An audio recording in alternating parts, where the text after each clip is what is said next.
this is where we're going. I think brands are starting to embrace. I think Gary's early. He always is. Yeah, way earlier. He's always. Yeah. But this is where we're going. And even whether you're advertising yourself, like this is basically discernible as me, or you're advertising gyms, this long form type stuff, people want to get to know people beyond those sound bites. But why do you think people brands especially, are scared to open up like that? Well, it's a good question. I had my guys, so my two guys, they were RMIT, you know, they were doing videography freelancing before, and they're only really young. I think Jake's 23 and Ben's 24, 25, and they're fantastic videographers. And I was talking to them, I said, videographers or people who do those degrees at, let's say, RMIT or Swinburne, which is the digital media stuff, I don't know why they struggle to get jobs, because for me, a videographer for a small business or small to medium business, if you can afford it, is essential. Yeah. Documenting that day, you know, and for the cost you pay, it's relatively cheap. I'd rather spend money on making video content than SEO any day of the week. That's just my opinion. Yeah.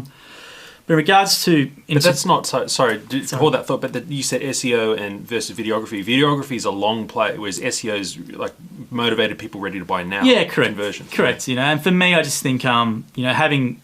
Just think video, so much traffic's video now. You know, you can just make industry seem so much more interesting with video content than what you can do. But I just think brands are reluctant because everything has to be so controlled and so contrived and has to go through 50 different approvals. The board members might not get it, or they might have an older gentleman in the company or whoever might not understand the whole concept of it and nixes it, you know, and kills it. But I just think people want things to be so contrived at big companies or in companies in general.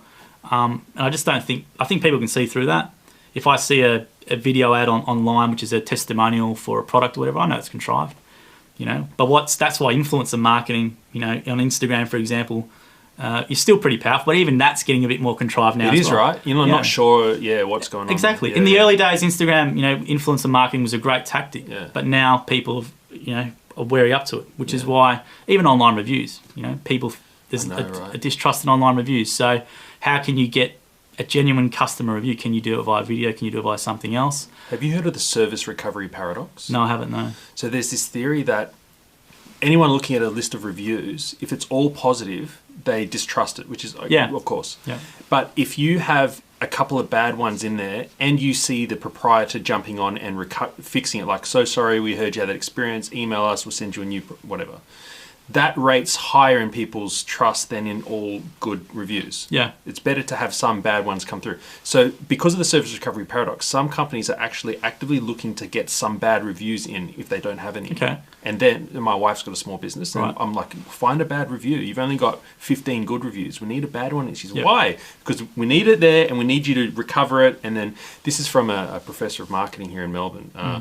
Dr. Brent Coker, check out. He's a very good follow on LinkedIn. Interesting, eh? Yeah, absolutely. But I just think, you know, brands, just so much, they just want to be contrived and controlled. Whereas I think if they just show who they are, you know, show what the average CEO's day like, you know, what's the actual inner workings of the company.